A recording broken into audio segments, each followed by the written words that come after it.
asked about the budget. Yes, the budget. I know it.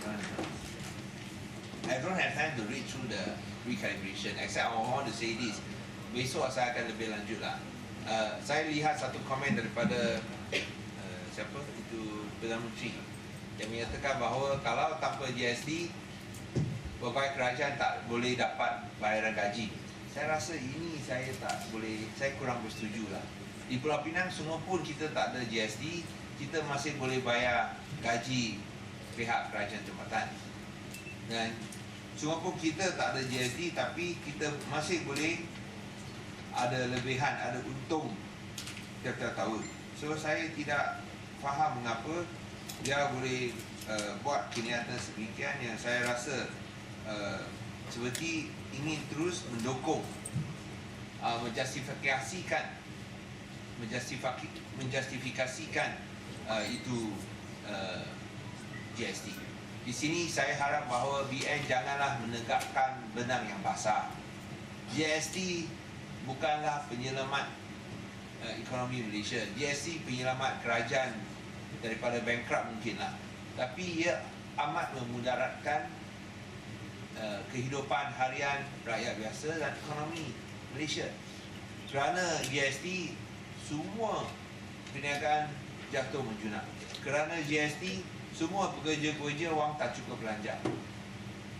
Dan ini menyusahkan ramai. Hanya semata-mata untuk menyelamatkan kerajaan BN yang salah tak berurus ekonomi. Dia punya itu tata kelola tak baik. Itulah sebab mereka kenakan GST. Sekiranya oleh bakatan kita lihat di Pulau Pinang tak ada GST pun tiap-tiap tahun boleh untung. Tak ada GST pun gaji itu pun boleh dibayar. Dan saya nak edarkan bukti di sini bagi kepada semua pemberita. Saya nak edarkan bukti di sini di mana kita lihat tanpa GST tiap-tiap tahun kita untung. Kita boleh lihat bahawa tiap-tiap tahun kita punya reserve naik. Ini bukan cakap shock sendiri saja. Tiap-tiap tahun kita punya reserve naik daripada 2007 847 juta naik kepada 1,456 juta. Inilah buktinya. Ini buktinya. Laporan Ketua Audit Negara. Daripada 846 juta kita punya reserve pada tahun 2007 kepada 1,456 juta pada tahun 2014. Dan saya nak tegaskan ini semua dicapai tanpa GST. So janganlah cuba menegakkan benang yang basah. Janganlah cuba cakap bahawa GST menyelamatkan ekonomi. Sebenarnya tidak.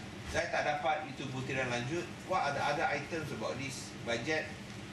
Saya tak sempat untuk baca, tapi yang penting ialah saya rasa kesal bahawa tidak ada sebarang usaha untuk menghapuskan GST.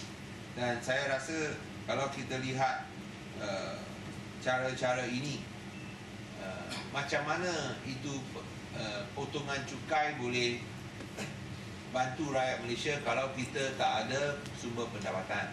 Dia cakap, you berikan pelepasan cukai. Ini membuat andaian you ada wang.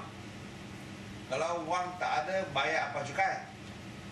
So sekarang kerana GST kita punya sumber pendapatan kurang. So saya rasa ini hanya indah khabar dan rupa dan tidak langsung akan membantu pemulihan ekonomi, dan yang penting sekali tidak akan memulihkan nilai mata wang ringgit kepada tahap asal, iaitu RM3.20 hingga RM3.50 kepada $1 OK， 今天他就宣布修正预算案的几个事项，我看基本上只是华而不实，根本没有针对经济大问题的宗旨，主要的问题。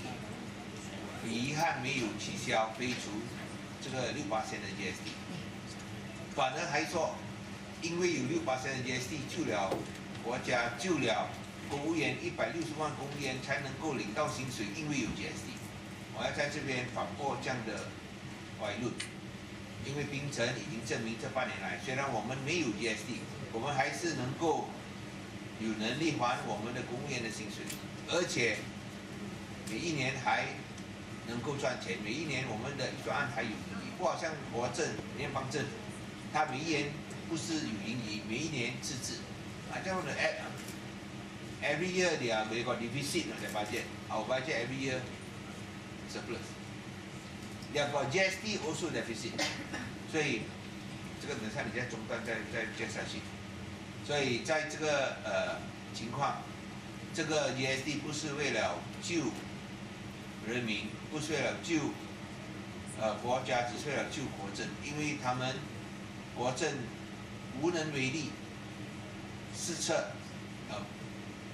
不会好好管理我们的经济，因为不愿意实现廉洁的行政和政府，导致到我们现在面对经济大问题，所以要靠 GST 来挽救，但是挽救国政的无能。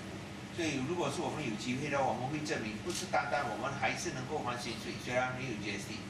我们还是能够继续照顾人民，槟城是最好的经济，所以我们认为说，如果是真正要挽救经济的话，飞出 GST， 因为没有飞出 GST， 人民受苦，而且他现在所实行的修正预算案的措施，能不能够恢复外资的信心，能够恢复我们马币的价值，从现在4.2块恢复到以前的3.2块到3.5块对每1元美金，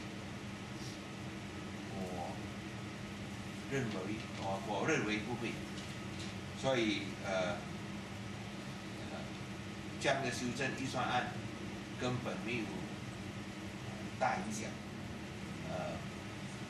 那些扣税的如果一些的根本不能够足够薪水的话，也没有什么大改变。